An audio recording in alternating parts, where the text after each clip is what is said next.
ओम गणेशाय नमः। आइए सुनते हैं विनायक चतुर्थी व्रत कथा एवं पूजन विधि। ऐसी मान्यता है कि इस दिन भगवान गणेश की पूजा करने से मनचाहा वरदान प्राप्त किया जा सकता है।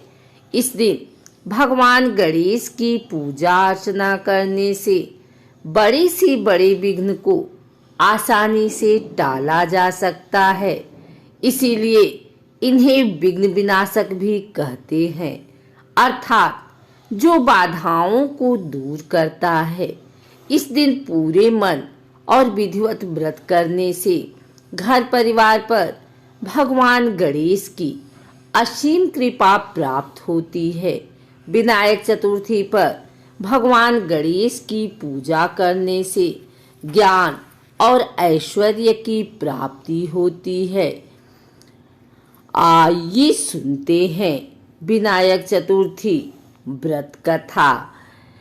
इस दिन ब्रह्म मुहूर्त में उठकर नित्य कर्म से निवृत्त होकर स्नान करें। इसके बाद गणेश जी का मन ही मन ध्यान कर विनायक चतुर्थी व्रत का संकल्प लें। इसके बाद मंदिर में स्थान को साफ कर और भगवान गणेश की मूर्ति स्थापित करें। गणेश जी की पूजा व स्थापना करते समय मुंह पूरब या उत्तर दिशा की तरफ होना चाहिए।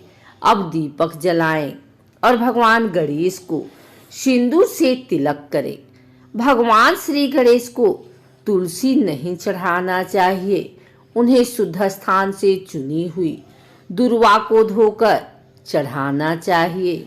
पूजा में भगवान गणेश को पंचामृत, चंदन का लेप, लाल धूल या कोई अन्य फूल, दुर्वा, घास, कुमकुम, अगरबत्ती और धूप आदि का भोग लगाया जाता है। भगवान गणेश को ओम गंग गणपतये नमः मंत्र बोलते हुए 21 दुर्वा दल अर्पित करें। बहुत से लोग इस दिन व्रत रखते हैं और पूरे विधि विधान से गणेश जी की पूजा करते हैं। विनायक चतुर्थी के दिन मोदक या लड्डू का भोग जरूर लगाएं।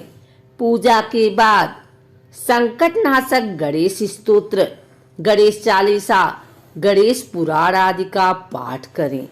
विनायक चतुर्थी व्रत व पूजा के समय किसी प्रकार का क्रोध और गुस्सा नहीं करना चाहिए। यह हानिप्रद सिद्ध हो सकता है। कथा के अनुसार एक बार माता पार्वती के मन में एक ख्याल आया कि उनका कोई पुत्र नहीं है। ऐसे में वो अपने मन से एक बालक बनाते हैं और उसमें प्राण दान देती हैं। फिर वे उस बालक को आदेश देकर कि चाहे कुछ भी हो जाए, कंदरा में कोई प्रवेश न कर पाए। यह कहकर माता कंदरा में स्थित कुंड में स्नान करने चली जाती हैं। वह बालक अपनी माँ के आदेश का पूरा पालन करता है और कंदरा के द्वार पर पहरा देने लगता है। कुछ समय बीत जाने के बाद माँ पार्वती से मिलने भगवान शिव वहां पहुंचते हैं। जैसे ही शिव कंदरा के अंदर जाने लगते हैं तो वो बालक उनको रोक देता है। शिव बालक को समझाने का प्रयास करते हैं, मगर वह उनकी बात नहीं मानता। इस पर भगवान क्रोधित हो जाते हैं और त्रिशूल से बालक का शीश धड़ से अलग कर देते हैं। जब माँ पार्वती को इस बात का पता चला तो वह बहुत क्रोधित हुई। उन्होंने देखा कि उनका पुत्र धरती पर प्राण विहीन पड़ा है। उसका शीश उसके धड़ से अलग कटा हुआ है। माँ पार्वती को क्रोध आया। क्रोध में देखकर उन्हें सभी देवी देवता भयभीत हो गए। शिव अपने सभी गणों को आदेश देते हैं कि एक ऐसे बालक का सिर लेकर आओ जिसकी माता की पीठ उसके बालक की ओर हो। शिवगण ऐसे बाल की तलाश में निकल जाते हैं और एक हथनी के बालक का शीश लेकर आते हैं। शिव गज के शीश को बालक के धड़ से जोड़कर उसे जीवित कर देते हैं। यह देख माँ पार्वती कहती हैं कि यह शीश तो गज का है, हर कोई मेरे पुत्र का उपहास करेगा। तब शिव बालक को वरदान देते हैं कि आज से इन्हें गणपति के नाम से जाना जाएगा। सभी देवों में गणपति प्रथम पूज्य होंगे। बिना इनके कोई भी मांगलिक कार्य पूर्ण नहीं होगा। धार्मिक मान्यता के अनुसार विनायक चतुर्थी का विशेष महत्व है। भगवान गणेश को ज्ञान, बुद्धि, समृद्धि और सौभाग्य के देवता के रूप में पूजा जाता है और किसी भी शुभ काम की शुरुआत प्रथम पूज्य विघ्नहर्ता गणेश जी के पूजन से होती है। चतुर्थी तिथि भगवान गणेश को अत्यंत प्रिय है।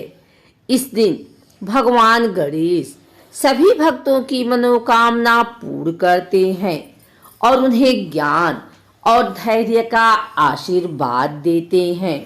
विनायक चतुर्थी के व्रत में लोग रिद्धि सिद्धि आदि धन विद्या निपुणता आदि की अभिलाषा रखते हैं।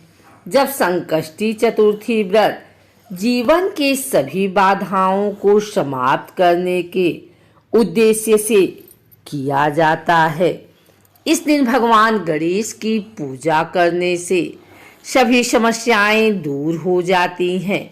चतुर्थी तिथि को भगवान गणेश की पूजा करने से कार्यों में किसी भी तरह की कोई रुकावट नहीं आती है। इसलिए गणपति महाराज को विघ्नहर्ता के नाम से जाना जाता है। विनायक चतुर्थी के दिन चंद्र दर्शन का भी विशेष महत्व होता है। मान्यता है कि सूर्योदय से शुरू होने वाला विनायक चतुर्थी का व्रत चंद्र दर्शन के बाद ही समाप्त होता है। इसलिए विनायक चतुर्थी के दिन चंद्र दर्शन जरूरी होता है।